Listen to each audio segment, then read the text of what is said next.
podcast. I'm Sophia Lemon, and I have a very special guest with me for this episode because if you're listening to this episode, it means that Nikki has had her baby. And I thought that who's the one person Nikki wants to hear from after she's had her baby is probably her mom. So we have Nancy, Nikki's mom, on the show today. How are you, Nancy? I'm well, thank you. Thank you. What's the first thing that you would say to Nikki right now when she's listening to this episode? Well, you're as crazy as I was, so what can I say to her? That was an excellent way to start this off.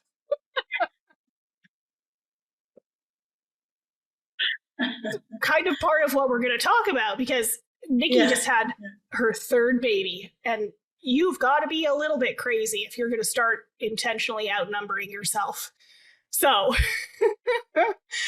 we're going to get a little bit into that, but do you want to just tell us a little bit about yourself and where you came from and just a little bit of an overview of who you are? Well, I'm 69 years of age. I will be 70 this coming November.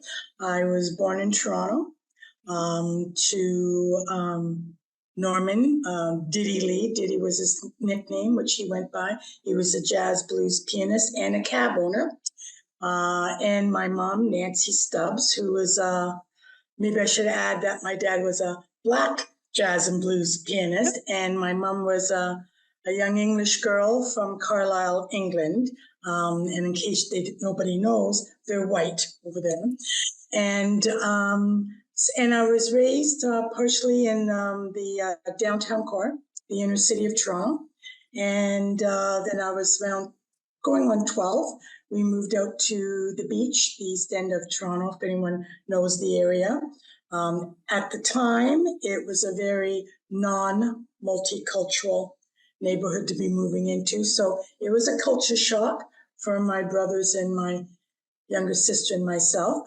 But we got through it and grew up, got married, went to the local high schools, got married, had 4 kids, got divorced, remarried, had 2 more. So here I am. I'm a mother of 6 beautiful, intelligent human beings and the grandmother of 9 so far. Well, congratulations. And I've lived a good life. I've lived a good life. It's been a good life. That's excellent. And congratulations. Will this be 10 then? Is this grandchild number 10? No, or are we including this in the 9? Okay, yeah, congratulations on Gabriel is number 9. Yeah. Congratulations on number 9. So far. Yeah. I am more than happy to have more grandchildren if they want to continue on their quest of populating the universe. So there you go. Did you hear that, Nikki and Nikki's siblings? You can have more babies. They can all of them. Go ahead. Yes, all of them. Get crazy out there. You had a lot of kids. So am I did. right? Are you kind of crazy to start outnumbering yourself? Is that true? Well, it's funny because my mom thought I was crazy. She had 4, so there was, and when I got ready to have the 4th one, she said I was crazy then. And I just looked at her. I said, well, you had 4. She goes, yeah, like I said, you're crazy, she said to me. And we laughed. But I don't think I really thought much about it. I've had 7 cesarean sections.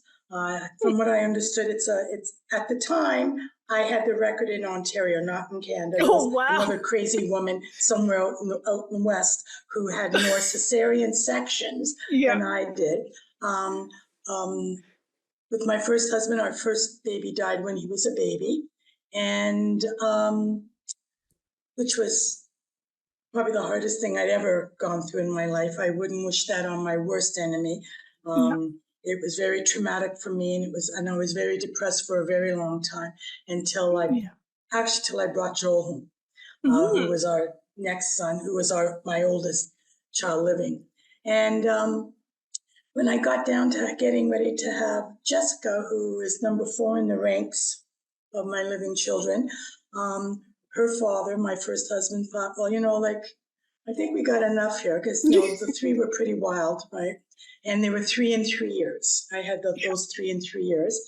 And I said, well, no, I thought the deal was we'd have 4. And he said, well, we tried and it didn't work out. He wasn't trying to be cruel. It was just, that's how he felt.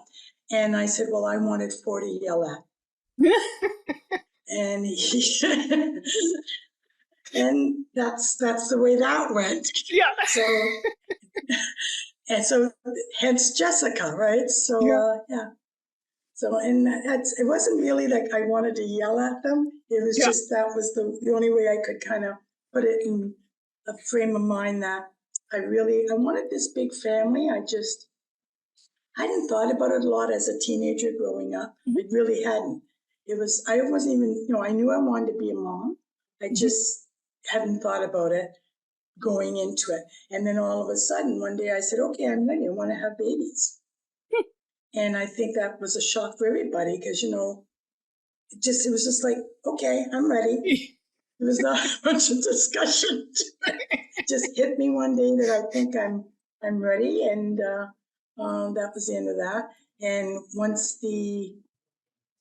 to be quite honest, once I went off the pill, I never looked back. I mean, like, boom, it was like immediate. It was, for me, and not unlike my daughter, Nikki, she'll probably tell you the same thing. It was instantaneous. Yeah. It was like I played it right off the hook. I didn't think about it. Maybe that was it. And I never thought about it after that. It didn't concern me.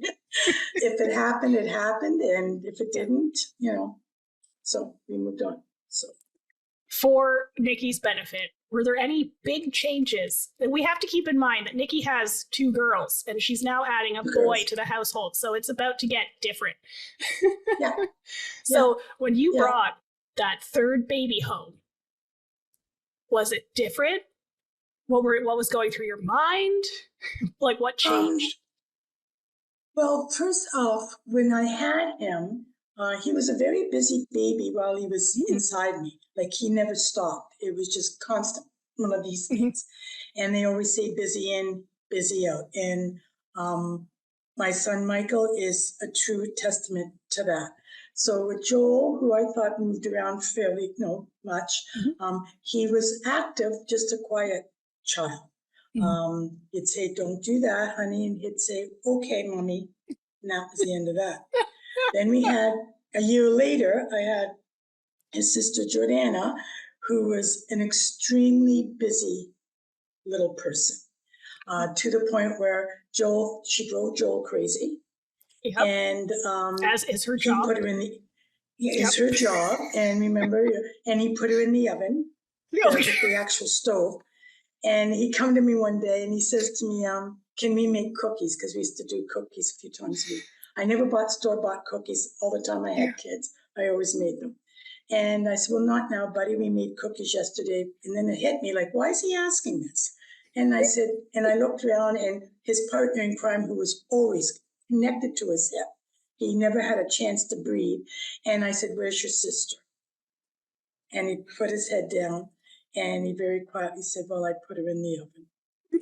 So I ran to the kitchen. There she was, waving to me through the window. Thank God he wasn't big enough to turn the thing on, right? Oh my! I shudder when I think about it sometimes. And she was smiling. She thought it was a game that they were playing. She'd do anything, to play with them. So I yanked her out, and I put my finger out, and I said, "Don't you ever do that again." And I think he knew. He was trying to get rid of her, and I said, "Why would you do that?" And he said, "She's driving me crazy." It was simple. Like, he was 2.5, right? He goes, "She's driving me crazy." And then when I had Michael, I thought about, because he was like very busy at the hospital. They wouldn't, in those days, you didn't have to have rooming in with your babies. You could put them in the nursery. Well, remember, this was my 3rd in 3 years, so this was going to be a bit of a vacay for me while I was at the hospital. And I didn't want rooming in. Bring him as often as he needed to be nursed. I was fine with that. And it wasn't 24 hours in the nursery nurse had him in her arms, bringing him to my room. It wasn't nursing time. They used to push the babies along, look like a breadbasket, and then they'd stop at each room and give each mother their babies for feeding time, right? And she brought him in, and I said, "Oh, is he hungry?" And she says, "You have to keep him here." And I said, "Look," I said, "I've got 2 small kids at home." I said, I really need the break. Can I just take him at feeding?" And she said, "No." She says, "I have been a nursery nurse for 25, going on 30 years. And she said, you've got a hyperactive child here, and he's keeping all the babies awake. He won't shut up. So you're going to have to keep him in your room with you." And I thought, oh, good God, in the morning. So they gave me this, and he was a good 8 pounds, 24 ounces, 3.5 weeks early. Good thing I had him early. No kidding. And so they put him in my arms, and he was just this peaches and cream, big blue eyes, and he was shrieking. And they put him in my arms, and he just shut up. And that was my relationship with Michael, probably till pretty close to adult life. I nursed him for 15 months because it quieted him, it settled him down. He had teeth from 9 months, so you can imagine how I felt about nursing. God help me. But it settled him down, and I would get a half hour of just veg after the snuggling. And I think that's what it was. It was a calming effect, and it wasn't about just nursing. Not all mothers nurse, and you don't have to. It's what works for you. It was the snuggling. It was the holding them and just bonding with them. And even as a kid because he walked at 9.5 months. Oh, jeez. No, that's a lie. That's a lie. I'm sorry. He ran. He ran at 9.5 months. For me, it was just having some quiet time where he would settle, and he would just kind of veg for a little while. And so I kept that up. And actually, I was already pregnant with the next one, and I was still nursing him for a bit just because of the quiet time. It's the personalities. And when you have 3 in a short period of time, my daughter is going to be a very, very busy woman. Yeah. Not that she's not already. She amazes me. If I can put a little plug in for her, I can't tell you how proud I am of her. 2 small kids. She runs this business. She's done really well. She probably puts 40, 50 hours a week. I don't know how she does it. And I was a busy mother. I don't know how she does that. And she seems to, and she's much more even-tempered than I ever was. So I give her kudos. It's going to be busier, and I've already offered my services. If you need me, I'm not a mind reader. I don't know unless you call me. Because I know, but it's like these will be 3 kids in just shy of 4 years. You're doing 3 kids in 3 years. Not much difference. And those 2 little girls of her, they're busy. Yep. They're very busy. The oldest one's a little busier than Addison is. Addison is very much like Nikki. She's kind of laid back. She's got a temper, so you don't want to mess with her. But as long as everything's going according to Hoyle, she's fine. But she's a quieter one, where Evelyn is spunky. She's spunky. And so she's got her hands full, and all I can say is, good luck. I was going to say, what advice do you have for them while she's probably sitting in silence for that 30 minutes right now? You know what? There's no, I don't know if there's a lot of advice any mother can give to another mother, because you don't know the temperament and the personality of that child, eh? And other than, take deep breaths. Don't forget to exhale. There are times you're going to need to lock yourself in the bathroom and just stay there for 5 or 10 minutes. Take anything sharp and put it up so the kids can't get at it. And because you need a place to go sometimes just to do this. I can remember my kids banging on the bathroom door, "Mommy, Mommy." And I just was, that my mother told me that. Just go lock yourself in the bathroom for 5 or 10 minutes. When you think you want to kill the kids and kill yourself. And there might be some of your listeners are thinking, oh my God, that's just terrible. It's not. We're human. And being a mom is really tough. And any mom who has multiple children who hasn't felt like she's going to tear her hair out one time or another is probably not really being honest with herself or anyone around her. It's the toughest job. I've run businesses. I've run my own business. I've been in high managerial situations before I had kids. Nothing was as tough as being a mom, or as rewarding, might I add, or as rewarding. So all I can say is good luck.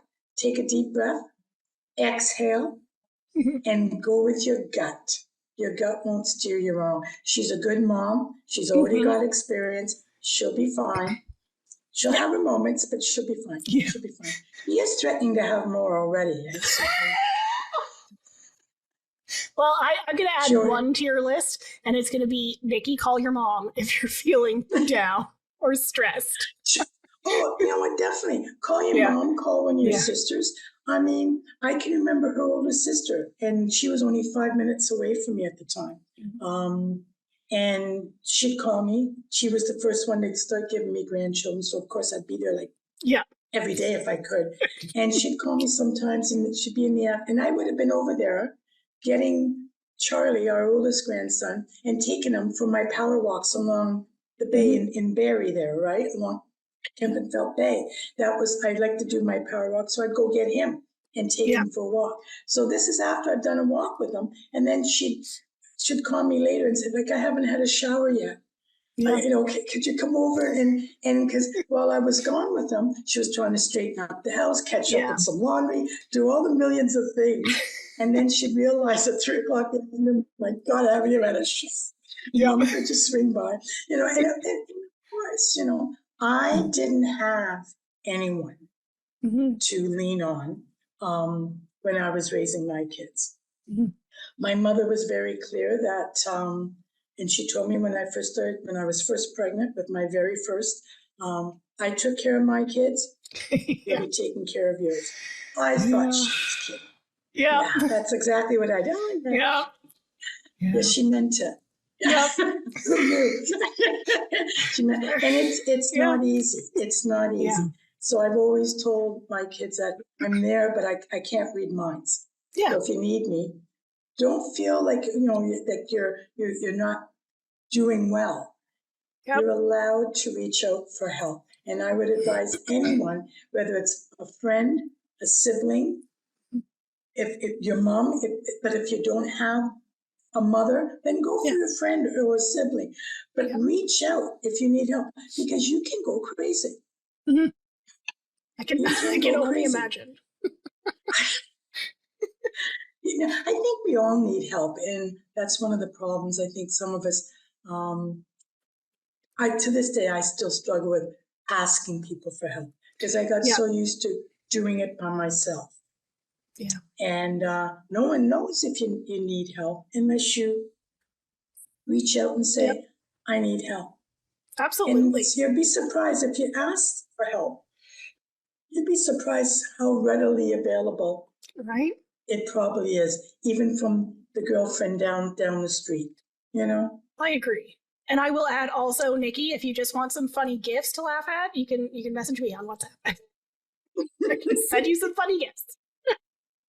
Well, and I don't think Nikki's going to have any problem with this, but maybe other parents do. And you were talking sort of briefly about, having your first 3 kids, and even their personalities were so different. Like, how do you parent kids with different personalities without sort of expecting them to sort of change to like your means of communication to your personality, I'm not a shrink, and I'm or a psychologist. All I can say is I've got a lot of experience raising my own kids, and I still stand by parenting is common sense. Now I know there's a ton of books out there about how to be a good, how to handle this child or how to handle this type of kid. I still stand by it's common sense. If you just think about it and listen to your gut, it usually steers you in the right direction. I think you have to, as a parent, you need to sit back sometimes and just watch your kids. Just see so you can start to understand what makes them tick. One of my favorite things to do was to watch them. just to watch them play, watch them interact with each other, as long as they weren't killing each other. You know what I mean? Yes. Like happy play. I still love the sound of kids playing out in the street. Mm-hmm. And you don't hear that a lot anymore because everybody's in the house playing on their video things. I love to hear kids laughing in the playground. It's a wonderful sound. Mm-hmm. Kids having fun. And I think if parents just sit back and watch their children interact.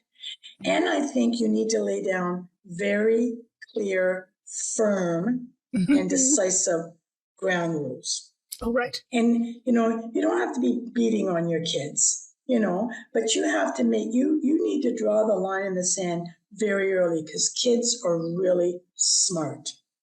And I think that some parents don't give their children enough credit because they'll start manipulating you almost from the get-go. And then once they start talking, unless you curb that real fast, like sometimes you get lucky and you have what I call a good child. Nikki was a good kid. Yeah. She was quiet. If a few times she'd get into something, I'd say, "Don't do that." Okay, done, finished. Like her older brother. Just, Then you have kids like some of my other kids who were like, ceiling fans. And you'd say stop, and they'd look at you as if you were the crazy one. Yeah. And they'd continue, right? So that's what I mean. Like, you got to sit back and look at your kids.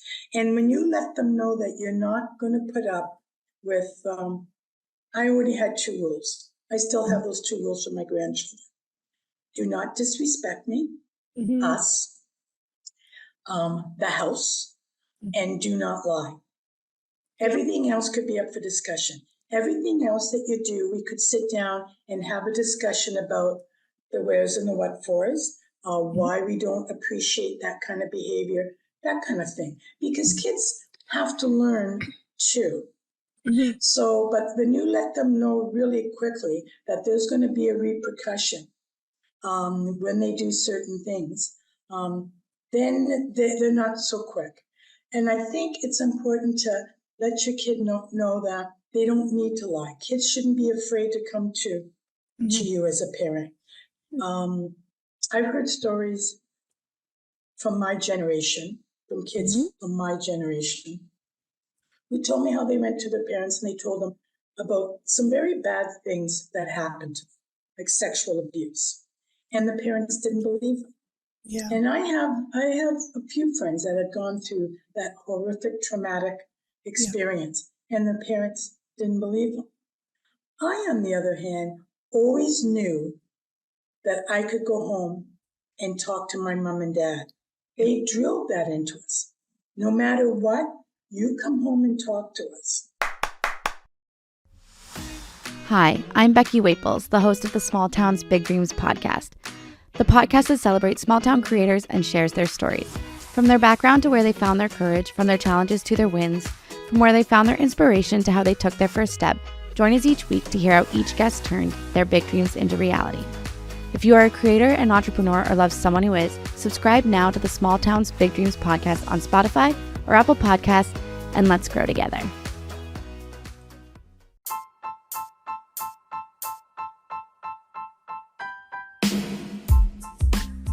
Hey, listen up. Tamara here from the Clean It Club podcast interrupting. Sorry, not sorry. I just wanted to let you know that if you love this podcast, you might just love the Clean It Club as well. We are all about deep cleaning our lives from the inside out, digging those skeletons out of our closets and letting go of what no longer serves us. So roll up your sleeves, dust off those life lessons, and join me and my friends as we learn how to navigate our way to a life with more love, more laughter, and maybe less piles of laundry.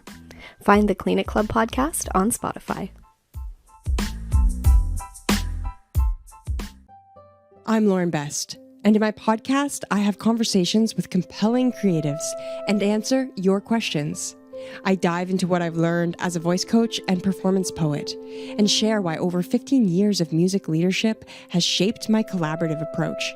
I reveal how I've reawakened my own creativity. Subscribe to my new show, Lauren's Best, wherever you get your podcasts. Join me on Substack for exclusive bonus content, laurenbest.substack.com. It'll never be as bad. If you lie to us, we can't help you. We'll never be able to help you if we don't know what's going on. And really, all it's going to take is once that you go home to your parents and your parents stand by your side. They show you that they're going to be your champion, that they're there with you for good or for bad. And then that child will understand. But we as parents have to prove that too. Kids don't automatically know that. They just don't know. You may think, well, of course they should know I love them. They should know that. We don't as kids. Yeah. We don't know that until our parents show us. And you might hug your kids and you might kiss your kids. But if something happens and you let that slide, some other parent out in the street screaming and yelling at your kid, a teacher who goes a little too far, in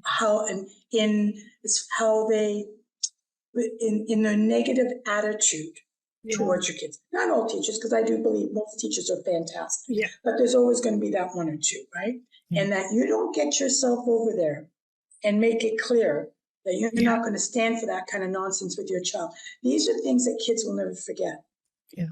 So if you need to show your kid that you can come home and tell me anything, and we'll work through it. Whatever it is, we'll work through it. We're not going to sweep it under the rug. Yeah. Because I don't believe in doing that. If the child's been bad, then there has to be some kind of a disciplinary result to that. But you can still show your support, even though the child's going to have a disciplinary action. You know what I mean? And I think so. These are all things that are going to come together while you're figuring out your kid's personality. And then once you realize, well, there's that one. That one's a quiet one. Yeah. So I'm gonna talk quieter to that. Yeah. And if all of a sudden something goes a little awry, then what happened? Because usually she's really quiet and she's kind of demure, and all of a sudden now she's screaming and yelling. What happened? So now you can't just jump at that. You got to think about how this kid has been. Then you get the kid who's the one who's leaping and lopping all over the house, who never listens to anything you say, and they should physically grab him and say, listen to me, and make eye contact with the child. And that's a different story. So that's how you got to figure out how you handle each one. Because what you do for one isn't going to work necessarily for the other one. So you've got that nice demure child who you say, don't do that, sweetheart. And the kid goes, okay, mommy, and goes about their business. Then you get the kid, as soon as you turn your back, they're at it again. Yeah. So, so the one who says, okay, mommy, and stops when they're doing something you don't want them to do, well, they don't need the discipline that the one who every time you turn your eye the other way, they're up to no good. Yeah. And it doesn't mean they're bad children. Yeah. Because I don't think there's any real bad kids. Yeah. I think there's just kids sometimes who need attention and they figure any attention is good attention. Yeah. And then there's kids who are just rambunctious who don't think about the repercussions until after it's too late. And they go, ups-a-daisy. Yeah. So it's our job. Oops-a-daisy. And then, so it's our job as parents to watch our kids to figure out what works for them. Yeah. Because they have to be raised differently. They just do. Yeah. And you're talking about you created an environment at home where your kids always knew they could come home and they could talk to you about anything. So did you ever have to address any issues with bullying with your kids, or specifically with regard to any racially fueled bullying? Oh yeah, absolutely. I remember when my second husband and I moved in together with the kids, with the 4 older ones. So we're in a new school district, and there was some bullying going on with our oldest boy. He's the new kid on the block, And then there was this kid who seemed to run the neighborhood. And we had moved back down the beach where I spent my latter part of my youth. And it's supposedly a nice neighborhood. But you know what? There's mean kids everywhere. Yep. And this one kid, he had himself a little posse. And my son wasn't getting beat up as much as they were chasing him down. And so I said to him, I said, you know what, buddy? I said, they're not going to stop chasing him until you stand your ground. And I said, I know it's going to be hard. And I said, and then I reminded him that, you know, there's no crying out in the streets. You can't let these kids see that you're weak, or they'll feed off it. When you have a mean kid who's a bully, that kid will feed off any weakness that they see. And unfortunately, sometimes there's parents who don't care that their kids are bullies. So being the new kid, the new kids on the block, I went to the school and said, no, I'm having a little bit of issue here. I know we just moved here, because we literally moved like in the August and September school started. And I said, but I want to nip this in the bud, because I detest bullying.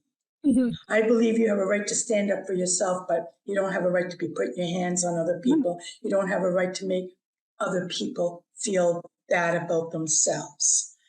And so the principal informed me that this kid's father, they've had him in many times, and the kid's father was, they're a bunch of, whiny little brats. They're not tough like my boy is. So this is the kind of parent you were dealing with. So I said to my oldest son, Joel, I said, you're going to have to stand your ground, bud.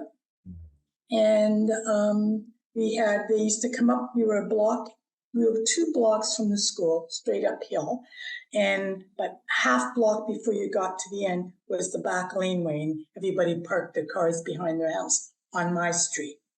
And so the kids would cut down the back laneway and into the back of the house after school, lunchtime, whatever, anytime really. And so I said to him, I'll be standing there waiting for you in the back laneway. And I said, and then Jordana, his sister, who's a year younger, tough as nails. And she said, I'll be with you. So there was the 2 of them, and there had to be like 8 or 9 kids. And they chased them down, and they got to the laneway, and I said, let them chase you to the laneway. I said, and stand your ground, because then I could see.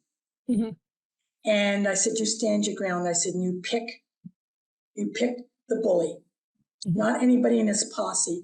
You pick the bully, because you have to stand your ground. And you know what? Most bullies, they're cowards deep down inside. They're only bullies because they got themselves a posse. And he said, what if he hits me? I said, then you hit him back. You can't go through life being afraid. And he was 9 years old, and I knew this was hard. I knew this was going to be tough. But if I let him keep running, I didn't want him to think that that's what you did in life. You don't run away when things get tough. You have to stand your ground.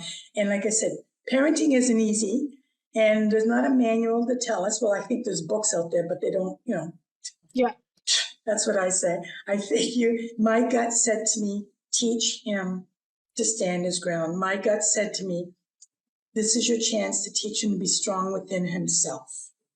And so he did. He stood his ground.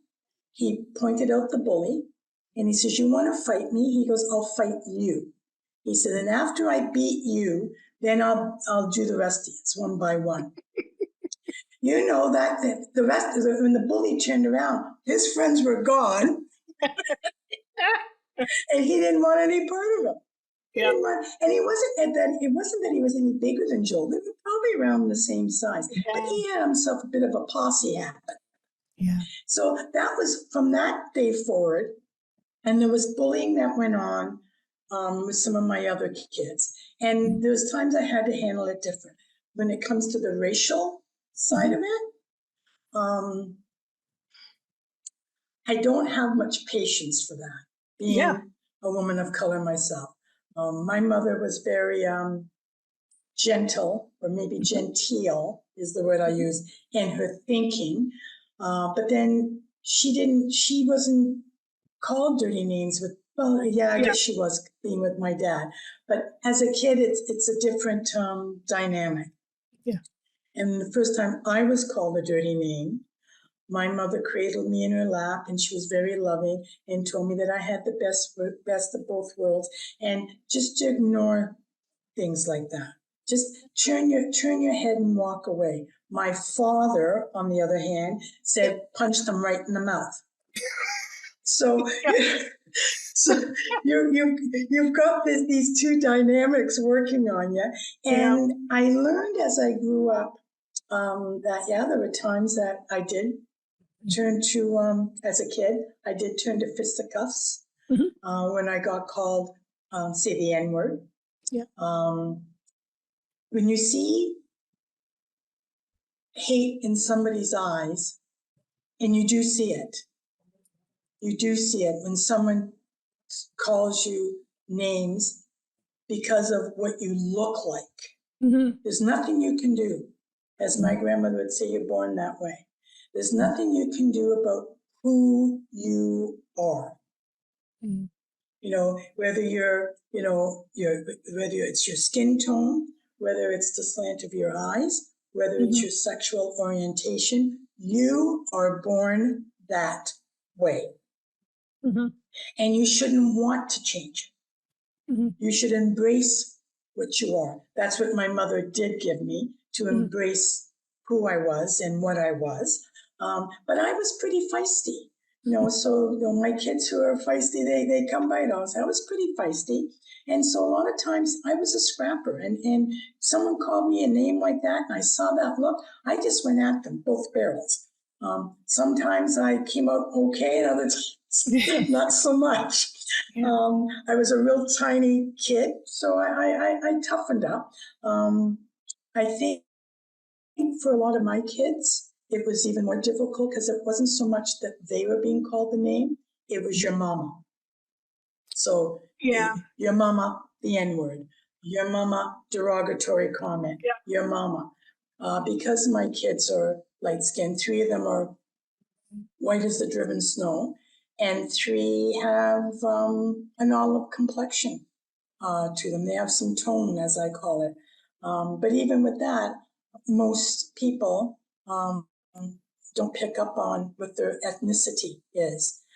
And I am very proud to say that every one of them stands by what their ethnicity background is. But they got a lot of your mama. And I think that was probably even more difficult for them than it was for me, because at least somebody was looking me in the face and facing off with me. But I think for them, someone calling their mother nasty names, that hits a whole different low level of anger. Yeah. So I think I do know it was very difficult for some of them. I never took my mother's attitude, let me put it that way. I never took my mother's attitude about turn the other cheek, because I just don't believe in it. I don't believe that if you turn the other cheek, then that makes everything go away, because it doesn't. Yeah. I think you need to stand. I'm a believer of standing your ground and calling wrong out for what it is. Yeah. I don't necessarily think that you always have to resort to fisticuffs. But then I'm saying that as a 69-year-old woman who's had her share of scraps as a kid. I don't think life is any less racist than it was in my day. And sometimes I think it's even worse now, if you can believe that, Sophia. And it troubles me a great deal. I thought as a kid watching Martin Luther King and Malcolm X and all these many civil rights leaders, I thought by the time I grew up, things would be better. And to be quite frank, they're not. Yeah. Yep. So I think as parents of ethnic children or multiracial kids even, I think we have a real strong duty to make it very clear to our kids that you are good, you deserve the best in life, you can be and do anything that you want to do and be. And no one can hold you back because of what you look like or who you love, period. And I think any parent who does not impress that upon their children, I don't care, and especially kids who are white, I think it's even more important that these parents, or just as important, I won't say more important, just as important, that these parents teach their children tolerance, understanding, love of your fellow human being, because hatred is a learned thing. And if all parents taught their children those things, tolerance, love, understanding, respect, I think we'd see bigotry and racism start to dwindle. And because they're not, it's not. It's still rearing its ugly face amongst us all. And it does sadden me. So, yeah. Well, it is sad. And I wonder if, as cultures are combining, I guess, is sort of the best way to put it. Like, I can see how in the past, when there was so much segregation, that you just would not understand the customs of another culture, whether they were in your community or not necessarily. But now, you could look at someone and have no flipping clue where in the heck their family came from and what, cultural traditions they follow.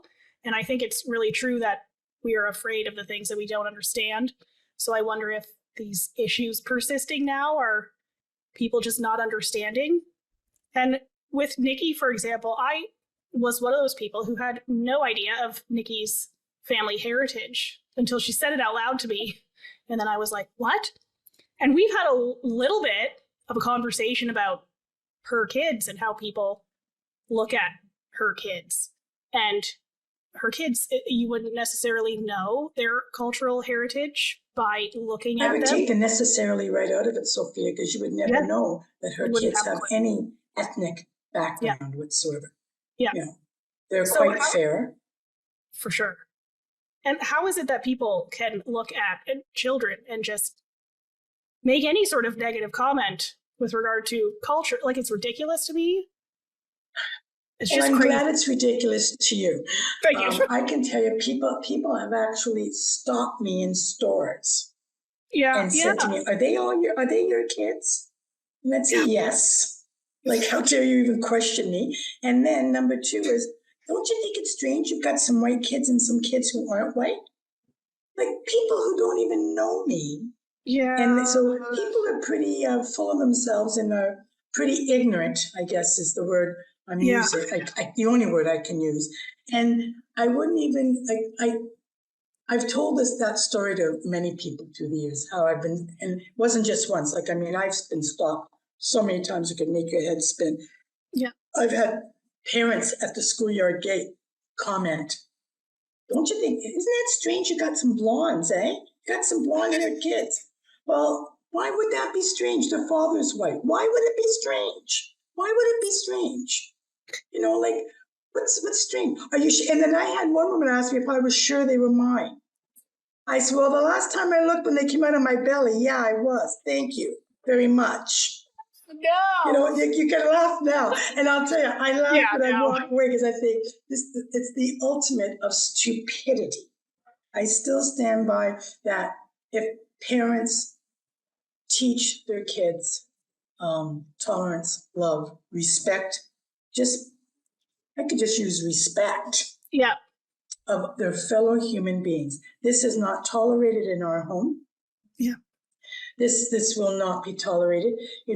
Bring books in about different ethnicities. I have all kinds of books on my kitty bookshelves for my grandchildren. And it's not just because I'm a woman of color. Mm-hmm. My grandchildren are not. Mm-hmm. Yeah. Every one of my grandchildren look white. Mm-hmm. Even the ones that my oldest son married a girl who has the same mix of ethnicity as he has. Yeah. And so she's about the same shading. They both are olive complected. She has these stunning kind of bluey gray eyes with these rings around them. She's just stunning. And Joel's eyes are kind of a weird color too. They have two blonde daughters with the same eyes as their mother, but they have the same tone of skin tone as their parents, olive skin tone. Like, these children are stunning. Nobody thinks that this family has black in them. Kaylee's father happens to be mixed race, as Joel's mother, me, is mixed race. Her mother happens to be white, like Joel's father happens to be white. And they both have a spattering of indigenous in there, just to round us all off.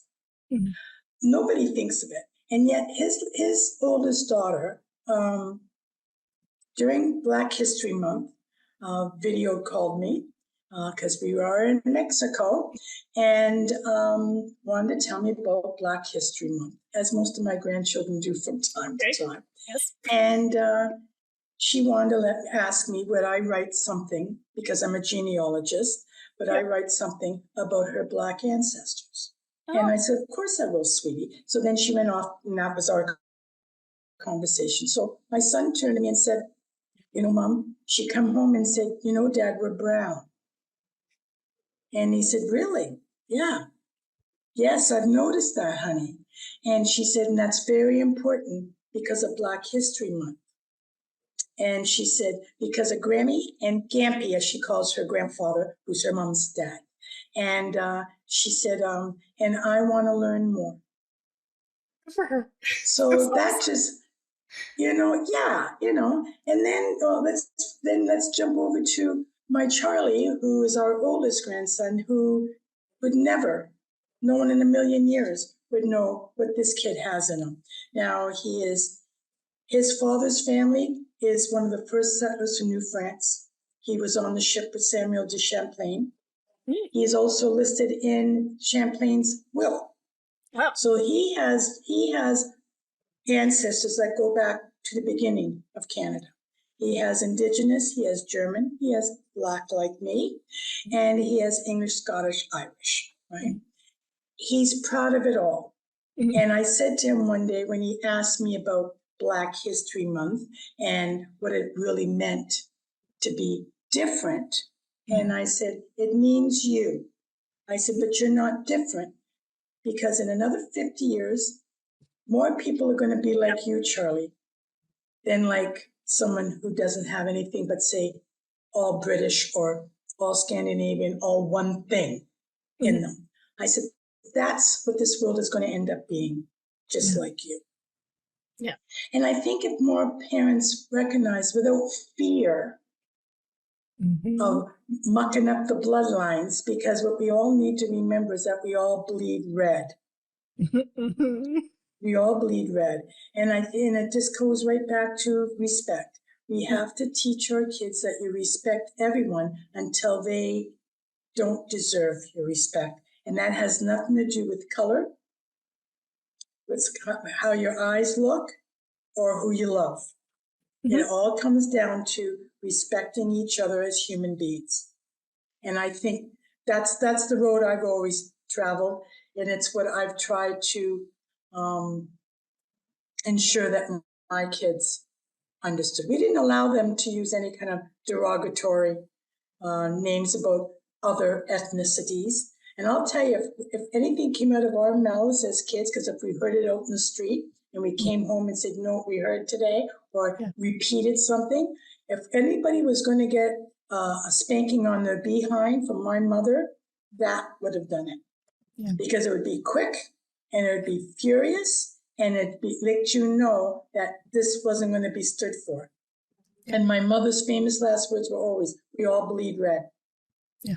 And the more we understand that, I think maybe we can start to slowly come together. But as I said to you earlier, Sophia, I'm very dismayed over the racism and bigotry that I see in my own country. Don't get me started on the States, but in my own country, where I've always felt that the history, because of being a beacon for formerly enslaved persons, for refugees, And it goes on and on. We've had some nasty history of how we've treated others.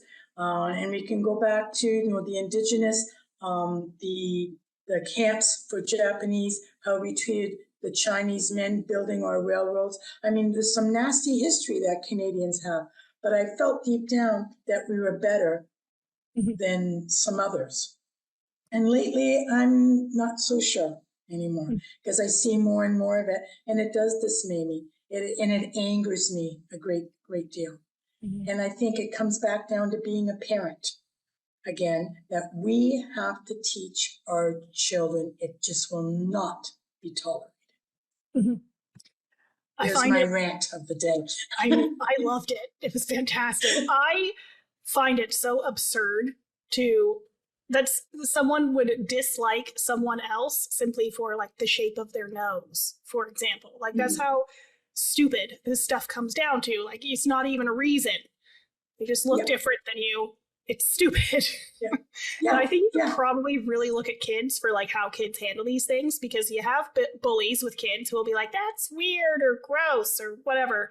And you know how other kids look at them like, you're being a bully, don't act like that. But if they have questions, they're curious, they're like genuine, they're nice, they ask questions about it. But as adults, we can't figure out how to do that, or what the difference is between bullying and asking genuine questions. Yeah, and you know what? And it's funny because I remember when we first moved down to the beach, and I came from the inner city, and I think I mentioned in the beginning of our chat, when we moved to the beach, it was a bit of a culture shock.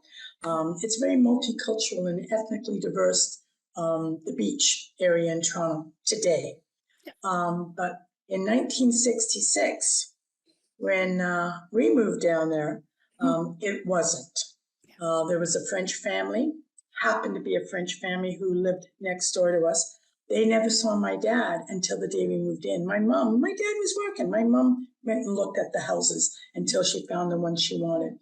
And we pulled up into the driveway, and they realized that this was my father's family moving in. Yes, there was my white mother who had looked at the house before, but then here are these kids who were different shades, but very clearly they were Black kids.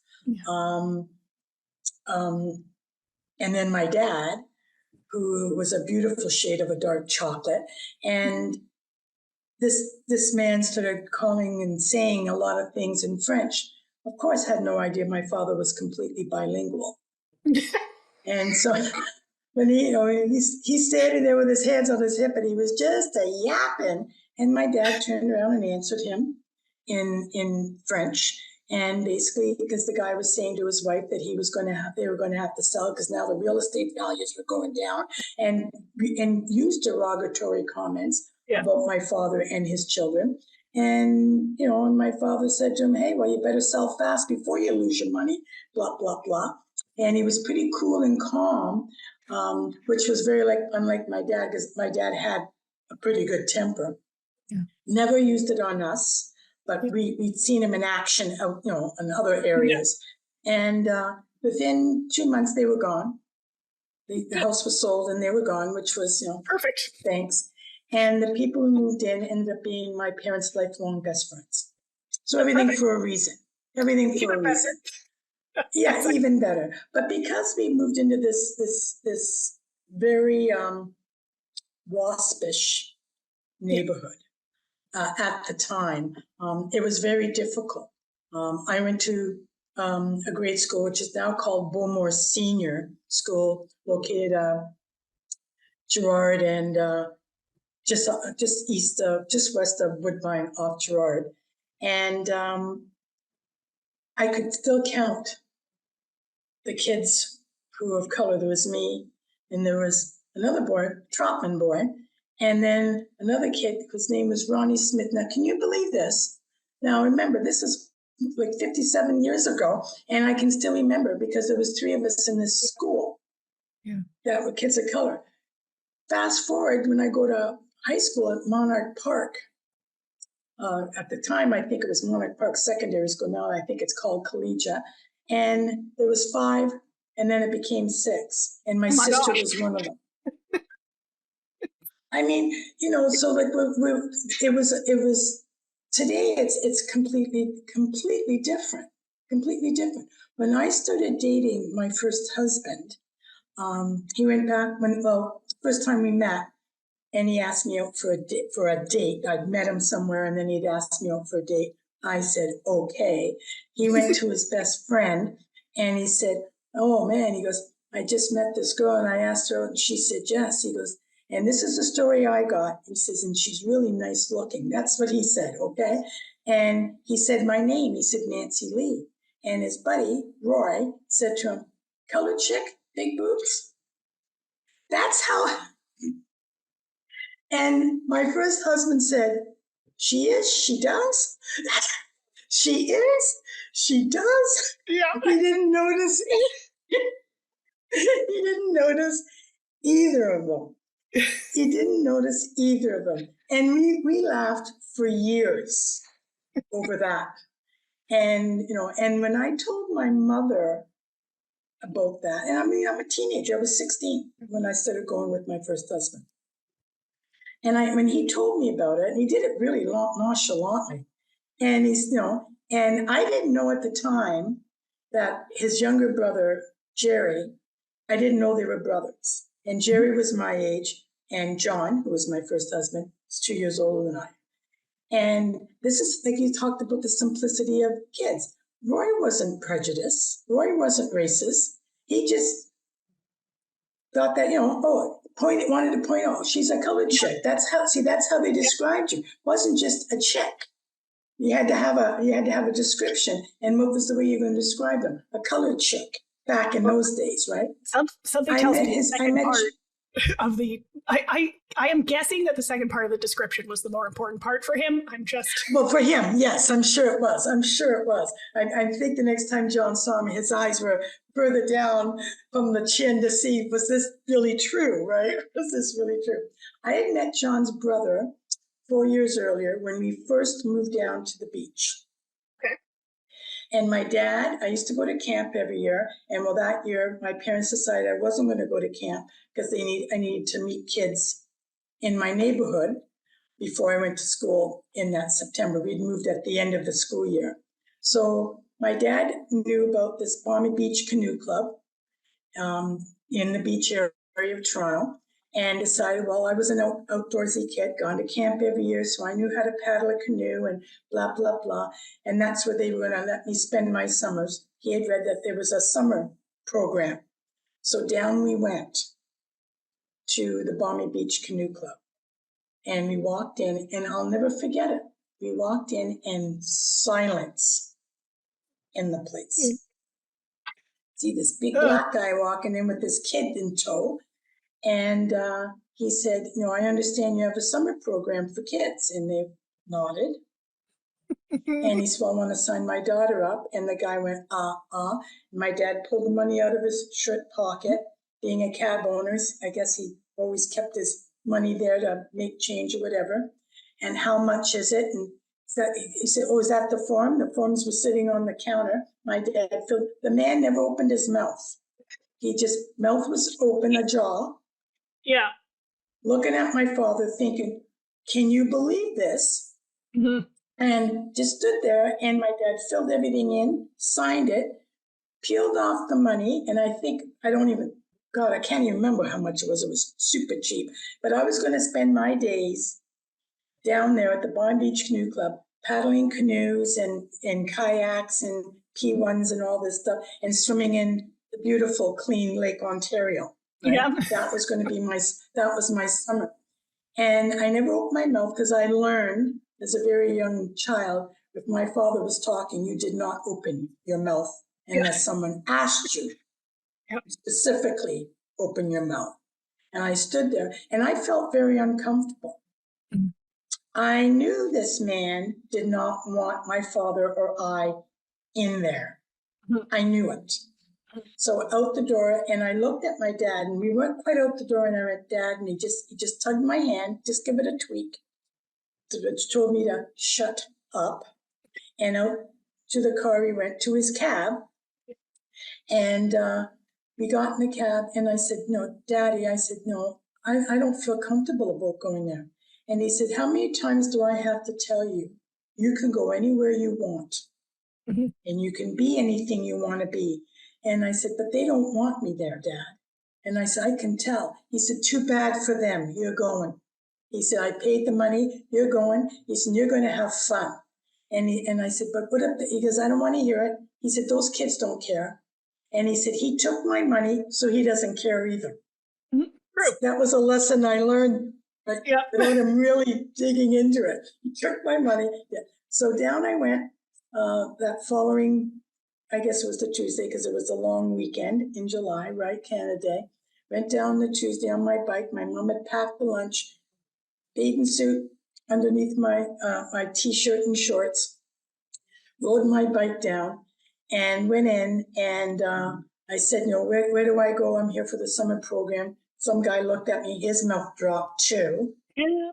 and pointed down the stairs, and the clubhouse is down there right on the beach. I went down. There was only one kid there. There was a blonde, blue-eyed kid sitting there on an overturned canoe.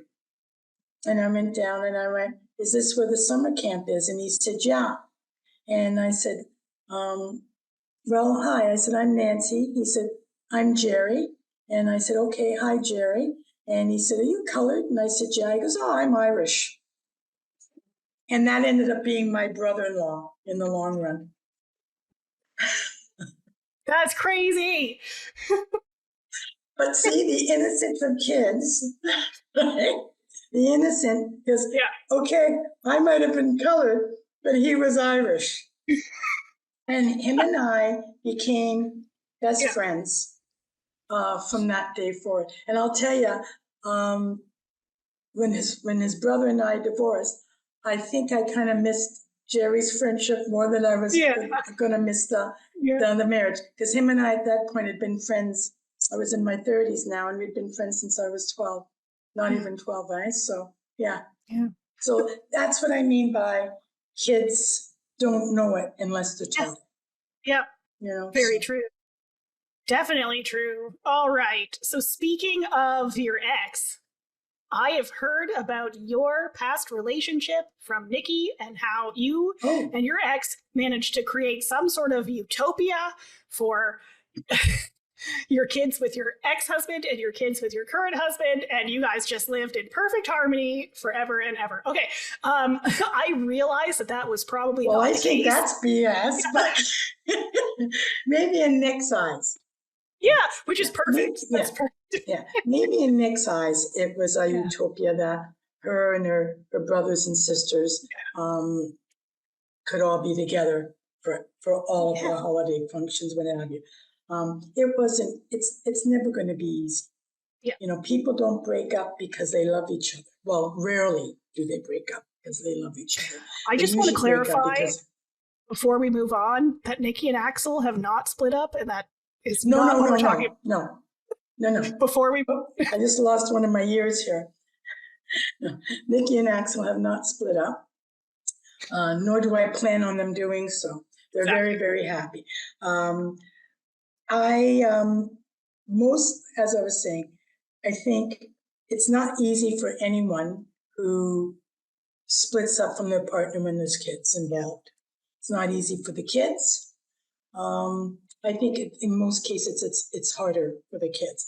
They, in a lot of cases, kids don't realize that there's issues that are bubbling to the top of the pot between their parents. In my case, to this day, I don't discuss it. I don't discuss the reasons behind it. I don't think there's a need for it. All they needed to know was that their father and I loved them. Excuse me, and we were going to do the best we could. Really, what it came down to, I in particular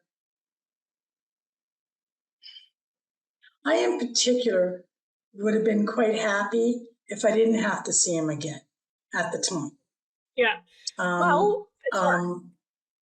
Well, yeah, it's difficult, and I give all the credit to my husband, Doug, Nikki's dad. I give him all the credit. We've been together now for 33 years going on. Yeah, 33 years.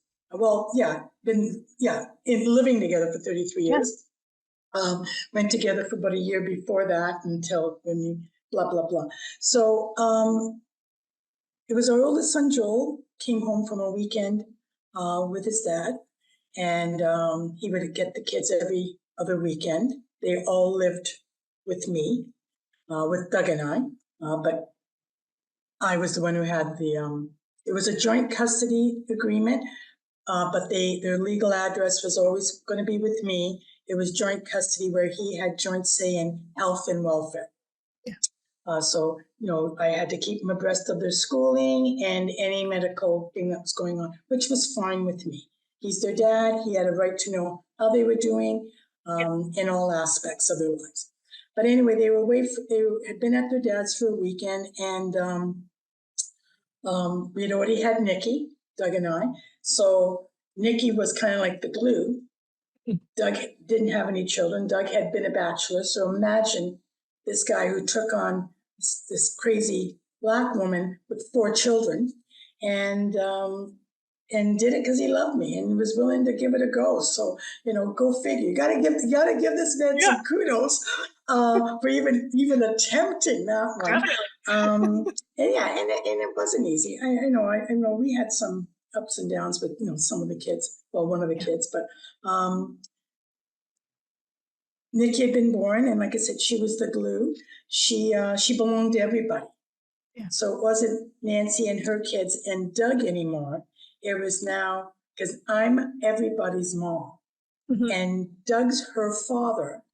So that just made us a family within ourselves too, because she belonged to everybody. So they still went and saw their dad on the weekends and blah, blah, blah. So it was getting close to Christmas. And Joel's 10 years older than Nikki. And he came home after a weekend with his dad and said to Doug and I, he said, could Dad come here for Christmas? And I just my mouth kind of opened and nothing came out of it right away. And it was more or less of a jaw drop, what? And are you kidding me? That was what was in my head. Are you kidding me? And Doug didn't hesitate. He said, absolutely. And my head snapped fairly quickly. I thought I was going to get a crick in my neck. It snapped so quick at him.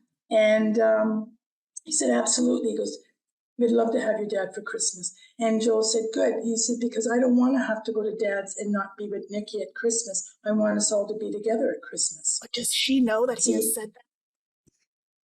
Nikki knows the story. Yeah, they all know the story. Yeah. Yeah, I know, it is cute. It's heart-wrenching, isn't it? Bring a tear to your eye. Yeah. And I'm saying it tongue-in-cheek, but I didn't think it was so heart-wrenching at the time.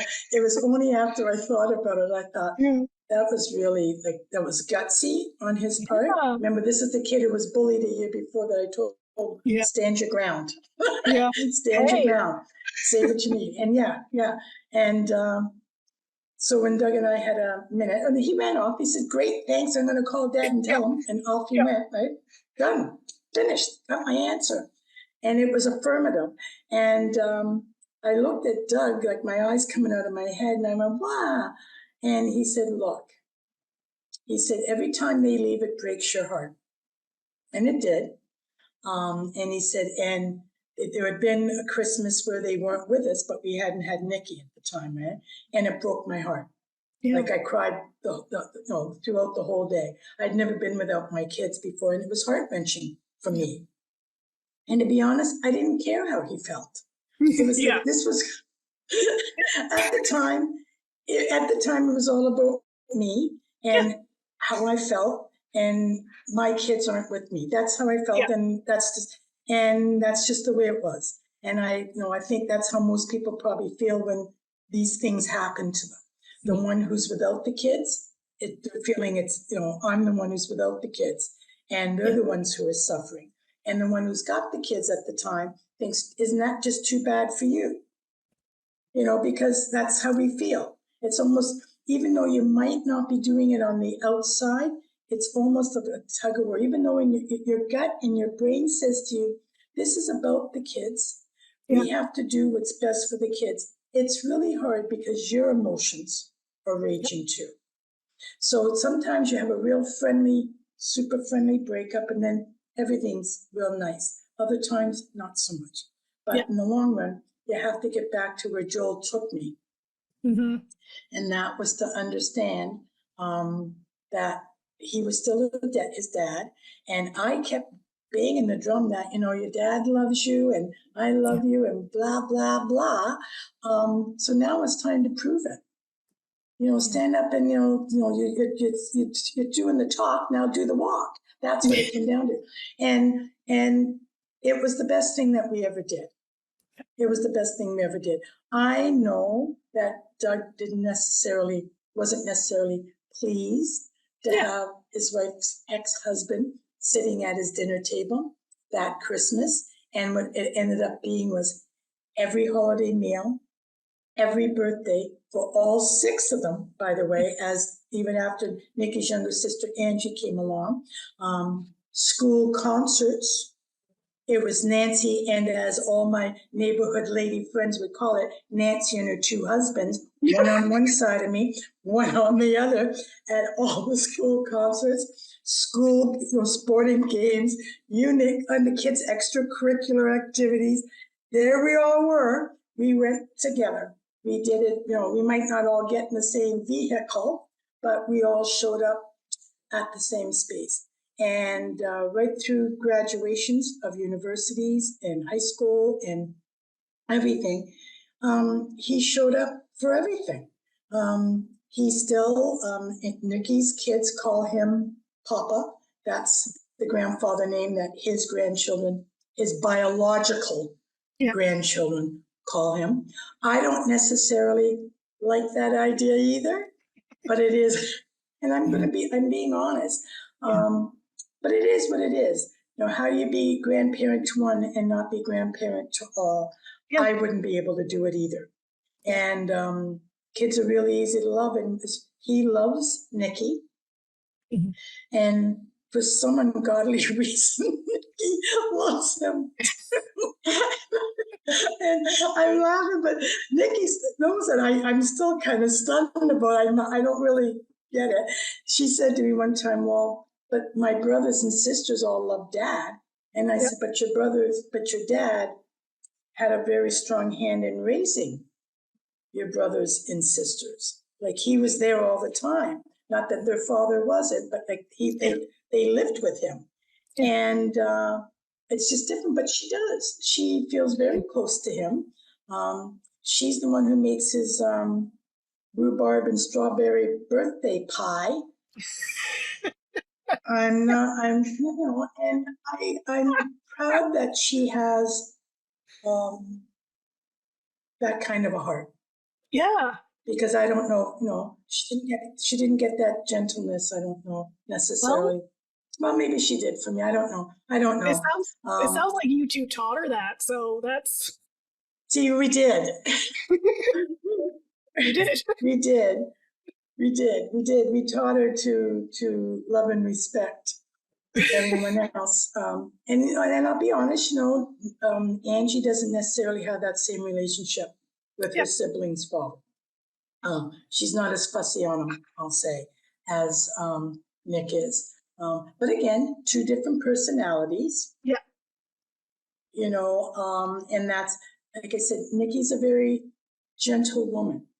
Mm-hmm. She's a very kind and thoughtful human being, and I'm very proud of her. Not that my other kids aren't kind, but she has a gentleness about her, and that makes me very proud to say, that's my girl there.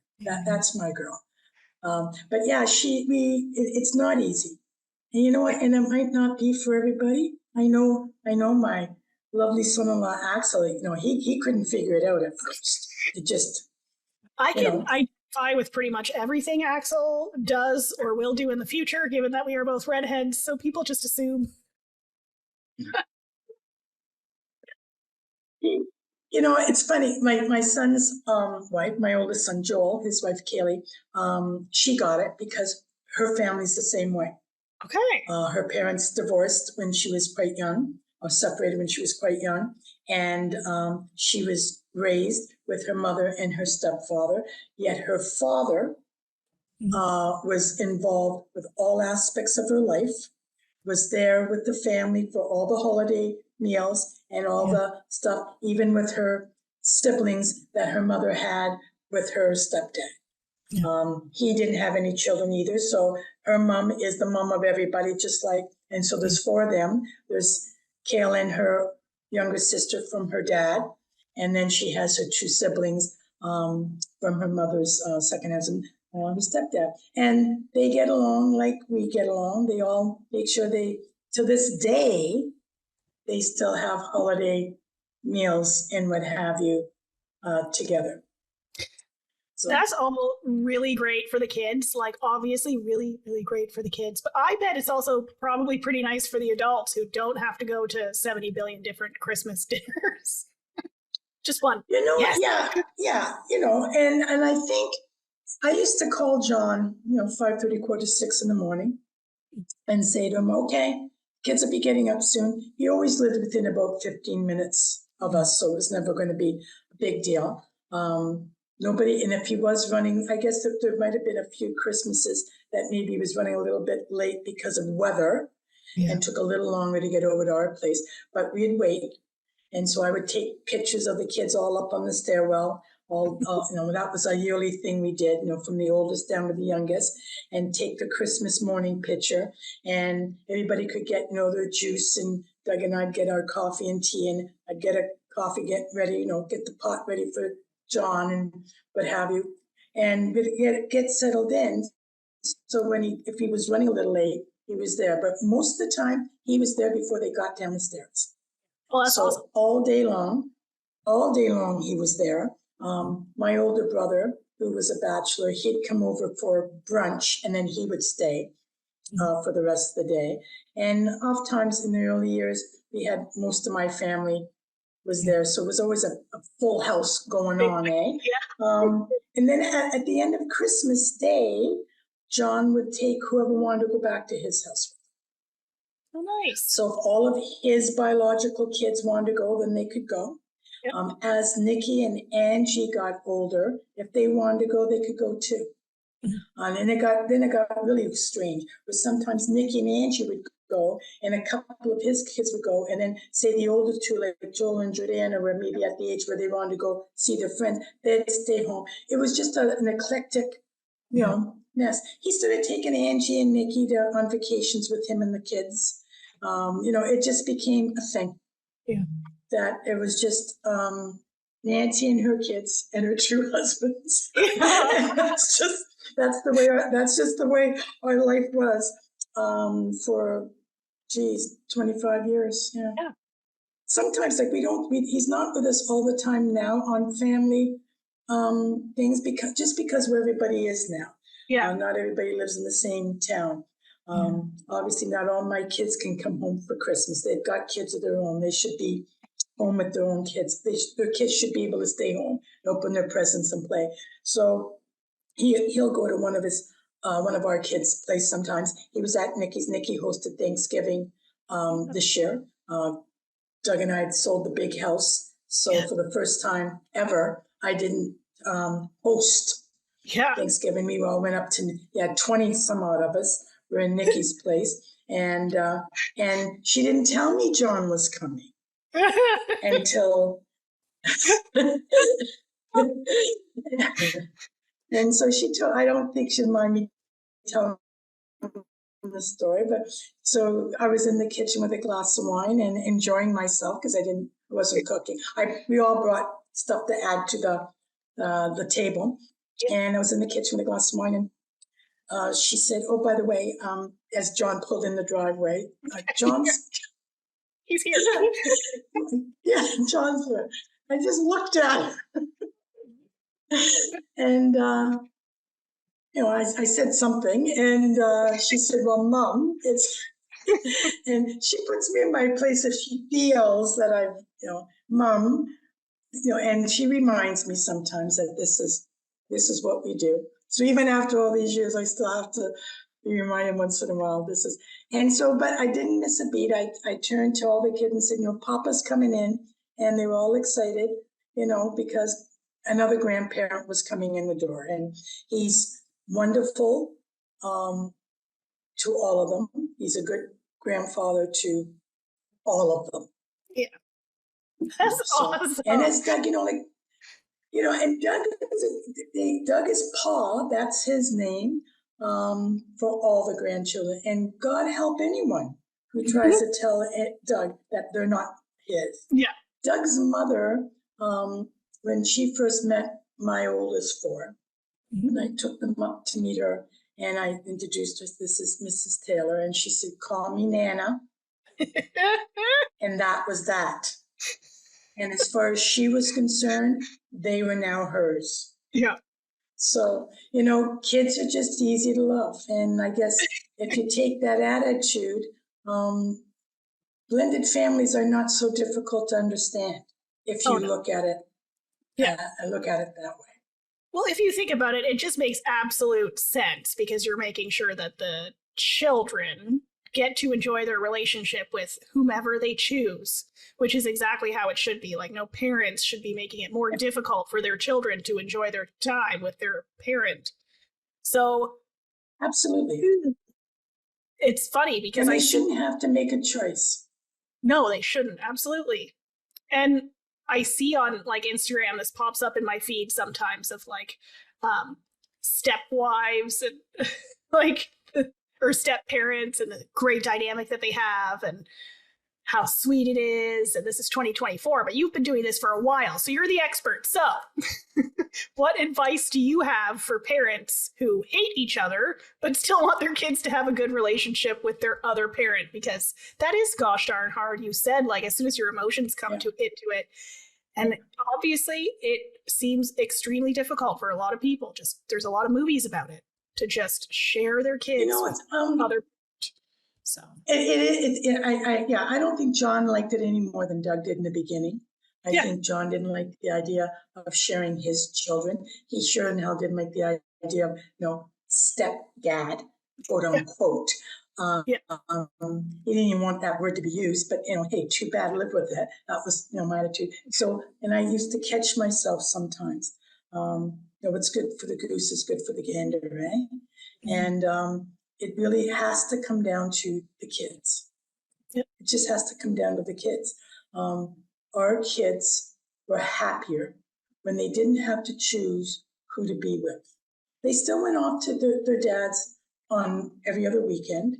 And as they got older, they didn't want to go as often. And that has nothing to do with how much they loved them. It was just they had things to do. They were teenagers. They didn't want to hang out with me either. As just kids. I think you have to put yourself secondary. I took our kids to counseling when we broke up. I knew Joel was really struggling, really emotionally struggling, and I took them to counseling. Our youngest one, Jessie,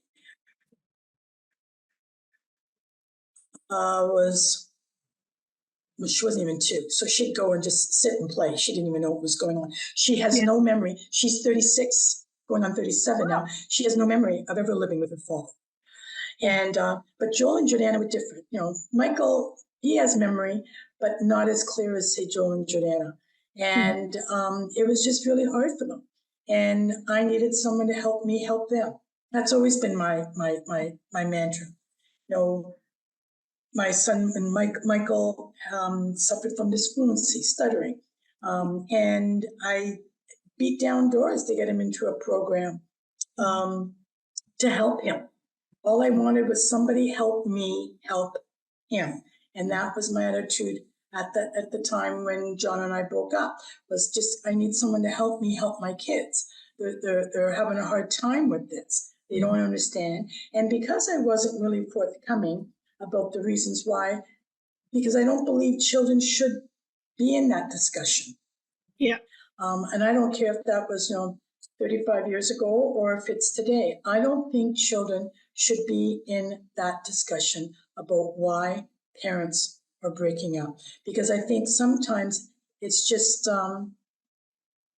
it's too deep for their psyche, especially when they're small kids. Like mine were small. I mean, 7 and not quite 2.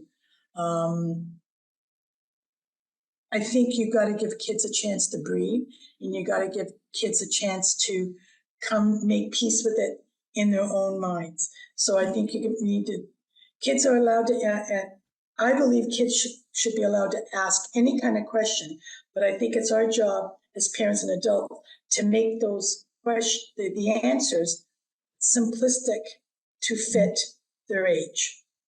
And I told the counselor, the psychiatrist that I took our kids to, that I didn't have any plans on ever discussing what the issues were. Did I call them the odd, name? Yeah, I did. That was the boat. But nothing derogatory. I dare not say it on your program, but it wasn't. Call my husband that sometimes. It's just ARSE, if you know what I mean. Yeah. And so I didn't think that was truly terrible. I don't think they'd ever heard that, they hadn't heard it before. Yeah. And she agreed with me that they didn't have to be in that discussion. What we had to do as parents was to really make it understood that this was not their fault. Mm-hmm. Nothing about this was their fault. And that we would be willing to talk about their feelings as much as they wanted us to. We were here to listen to them, even if they were angry. And my kids were angry. My kids were mad. I guess they were mad at me for a while, and I guess they were mad at their dad, and they were just mad at everything because they didn't understand. To them, and I think in most kids in that situation, their little world was caving in. Yeah. And when I think back about it, I feel very emotional. I feel very guilty about it, but it had to be done. It had to be done for the sake of both of mine and John's sanity. Yeah. You can't live when you're unhappy. Yep. Everybody deserves to be happy, and that's what it just came down to. As the next few years went by. Joe and Jordana told me often, and I talk about them because they were the older two, and just even having that year difference, say, between Jordana and, say, a year or two between Jordana and Michael, that made a huge difference on what she understood in her perception of things. And, they call it the dark times. They still call it the dark times. Mm-hmm. And here they are, like they're 40 and 41, and they still call that their dark times. But they realized really quickly that I was happier. Mm-hmm. And they've told me many times that seeing me happier made them happy. Yeah. And I think that's as simple as it can be. If your kids see that you're happy, they'll be happy too. So if both parents work on that together, like, we're happy, we're okay. We're all going to be okay. And I think it's still really important. I think all parents who separate should take their children and have counseling. Yeah. I think it gives the kids a chance to talk about how they feel without feeling they might be hurting one or the other parent's feelings. Yeah. I know my kids started talking a lot more openly to me about how they felt, and not angry, not yelling and screaming, but just talking from going to counseling. We did counseling for 6 months, 9 months, to get over that little bit of a hump. Yeah. And then when they started being a little bit more forthcoming and being able to talk about and not be angry about it, that's when, you can start moving on. But, you have a lifetime to get it right. And if you screw it up in the beginning, it's going to be screwed. Yeah. So you as these kids are growing older, you can't slide back. Yeah. You have to stay on that path. And that's the only advice I could give parents who are going through separation with young kids. Yeah. Or kids, period. I think sometimes it's even harder with teenagers because they've been in that world longer, eh? But I think you all need some counseling. There's nothing wrong with going and finding someone who is completely unbiased from the situation and talking to them and in helping get you through that very rough period in your life, because it's not an easy walk. Divorce is tough. And I don't care what anybody says. You might say, I'm glad I got rid of him, or I'm glad I got rid of her. But to get there is tough. And then you gotta get past the anger, like as adults. She helped my kids more than, to be quite honest, than she helped me. My issues, I was going to have to take a while working through. Yeah, for sure. But knowing that my kids were okay, that made all the difference in the world to me.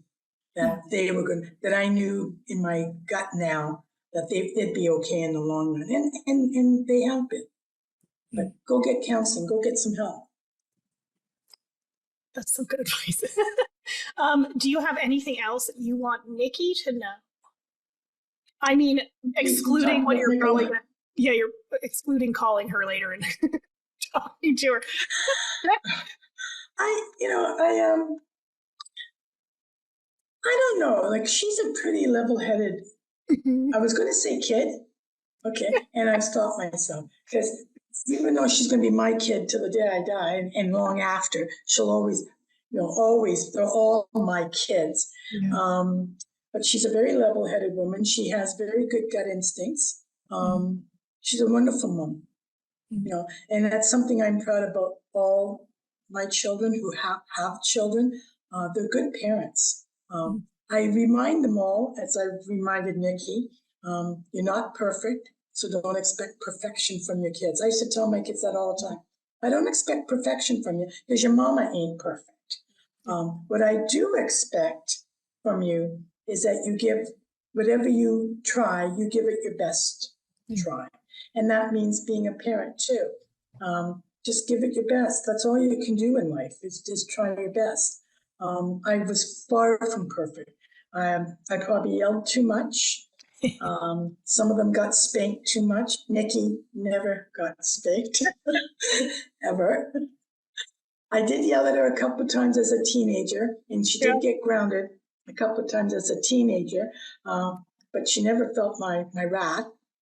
I think there were times that looking back, I don't think I know, there were times that I didn't handle certain situations as well as I could have. Yeah. And that's because I'm not a perfect person. But I do know there's been times I've gone back and I've told my kids I'm sorry. Yeah. I didn't handle that well. I'm sorry. I should have maybe listened. I shouldn't have jumped off the deep end so fast. I should have maybe listened to my own advice when I say, yes, you can come and tell me anything. And then there were times that I just got, and you do, you kind of lose it sometimes. I think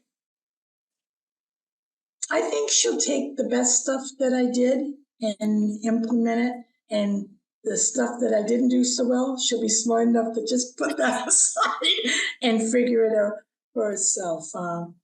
So far, I think she's doing really well. She like I said, she's much calmer, more soft-spoken than I ever was, and it shows. It shows in her kids. I know there's times little Evelyn will do something that she's not supposed to do, and Nikki will tell her again, not raising her voice, tell her again, and Evelyn, who's very busy, isn't paying attention, and she'll tell her, put your ears on, and Evelyn goes like this, and puts her ears on, and that tells her she has to stop and listen. And when the first time I saw that, I looked at her, I said, that's really cool. I thought that was a really good parenting technique that if I had learned that one, that would have been helpful sometimes with me. So I don't think I can give her any advice that I haven't already given her. And I don't know if she really specifically likes to take advice from me. I'm not too sure about that anyway, to be honest. I know there's times that say things, and she'll just look at me, and that's kind of telling me, like, button it. I do that with No, my mom but, for sure. Yeah. But it Well, 'cause- would appear that she had a very good role model. So Oh, thank you. That's very kind. That's very kind to say. I think all we can do is do our best, and that's what I used to tell my kids. We had there was a dirty word that we didn't allow said in the house, and that was the CANT word, the can't word. We didn't want to hear it. We just wanted to hear, I'll try. There should be no fear of failure. You'll never know if you don't give it a shot. Never be ashamed that you didn't win first place, because you tried. And you probably learn more from trying. And that was probably one of the biggest things that we try to teach our kids. Don't quit. Just try. Yeah, you don't have to win, but just once you make a decision, then see it through. Yeah. Like if you wanted to play soccer and then you found out you didn't like it, like say Angie did 1 year, I don't want to go back. Well, that's too bad. We paid for it, so you're going. That's not fair. I don't like it. And I said, well, we don't do quitters in our family. So you're going to go and you're going to play. And if you listen to the coach and try to have fun, it's just kicking a ball around. So let's just go have some fun once a week for 45 minutes. But Dad and I have paid some good money here, and you're going to see it through. She didn't have to go back, but she did have to see it through. And I think those are little lessons that you teach your kids. Once you make a commitment, you have to see the commitment through. Winning isn't always everything. It's great. Let's not kid ourselves. It's wonderful when you're in first place, but it's not the end all, the beat all. Your life isn't going to end because you came in second, third, or fourth. Yeah. You will learn so much by just trying and doing your best. And I think our kids have all held that in good stead throughout their lives. So if I think if I did anything right, maybe it was trying to get that embossed into their thick little skulls. That's excellent. Do you have a ridiculously happy moment for this episode? Other than the fact that you now have a new grandchild when this comes. Yeah, every grandchild's been ridiculously happy. Exactly. I've had, I think I haven't, as I said, I haven't lived a perfect life because I'm not a perfect person, God forbid, but I have been truly blessed by having some wonderful, wonderful moments in my life. It's been looking back over these. I can remember back till I was 3 pretty clearly. So over the 66 years that I can remember most of, I think I've been a very lucky woman. But ridiculously happy. Ridiculously happy. To be honest, I can't pick one because for me, every time I had one of my kids, I was overwhelmed. Yeah. I'll probably get very emotional with this. Completely overwhelmed. Couldn't believe that I did it. Couldn't believe I had them lying in my arms. Couldn't believe that the fates have entrusted this perfect little entity to me. Yeah. And nothing has made me happier than being their mom, except for maybe becoming a grandma.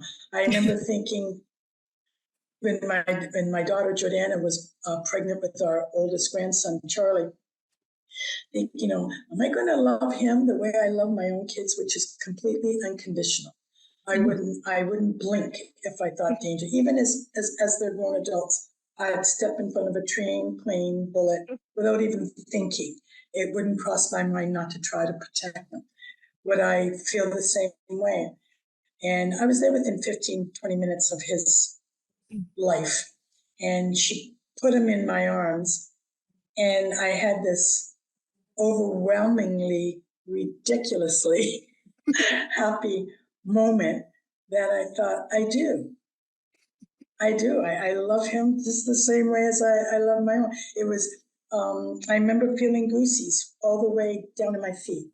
And I remember looking at her and thanking her, then looking at my son-in-law and throwing my arm, had the baby in my arms and throwing my arms around him, thanking him for giving him to her so she could give him to me. Eh? Yeah. But yeah, like wonderful, wonderful times in my life. But I have to honestly say that the most ridiculously happy moments when anybody asked the best times of my life was the birth of my children. By far, nothing has outshone that feeling, holding them for that very first time. Nothing. Call me soppy. But yeah, and you know what? They all brought me such joy at times. And don't get me wrong, there's been times I wanted to take them and throttle them. Yeah. One by one. They've all given me some grief. They've all made me angry. They've all made me think, what is wrong with you? To say those words to them physically, what is wrong with you? Were you not thinking? And, going into one of my Nancy Lee rants that they all know and love so well. But looking back, and I write these long notes to them in their birthday cards. And they always know, oh, wait a minute, stop, got to read Mom's birthday card. Because it's always a bit of a letter. And it always starts and it usually ends with how proud I am and how lucky I feel that I am that I had them. When my first son died, I can remember it took me to my knees. I thought that I'd never have a chance again. And what had I done that was so terrible that I was suffering this way? So I've always felt, I get very emotional. I always felt that having each one of these 6 kids was a true blessing. Because I would have sold my soul to the devil to save his life, and then thinking that I might never have that opportunity to be a mom. And I really I wanted to be a mom. I would, if I'd had nobody else other than Joel, that would have been okay. It would have been okay because I would have got to be a mom. To me, it was gravy on the French fries. Oh yeah. That I got the rest of them. Truly. And if you're a French fry lover, you gotta have gravy on those French fries to make it the finished product. And for me, that was that was it. They were my gravy on the French fries. I still, people look at me, you got 6 kids, and I smile, well, yeah. And it's been a hell of a ride, and I don't think I would change anything. I've been a very, very lucky woman, and I have some great kids. Yeah. Well, I only know 2 of them, and I think they're great. So well done. Thank you. And thank you so much for recording with me. Thank you for having me, Sophia. That's a wrap on this episode. I'm Sophia Lemon. I photograph ridiculously happy people, and you can find me at sophialemon.com, at ridiculouslyhappyppl on Instagram, and on Facebook and Pinterest. Has someone made you smile recently? Or maybe you're feeling proud of an achievement, or perhaps something just absurd or embarrassing has happened and you can't stop laughing about it. Head over to happyp.pl/record and tell us your ridiculous story. You may hear it on the next episode of the Ridiculously Happy People cast. And if you've loved this episode but aren't ready to shout it from the rooftops, subscribing and leaving us a rating and a review will make us ridiculously happy. You can do that right in your podcast app. Thanks for listening. Until next time, stay happy, and remember, life's short, but there's always plenty of time to be ridiculously happy.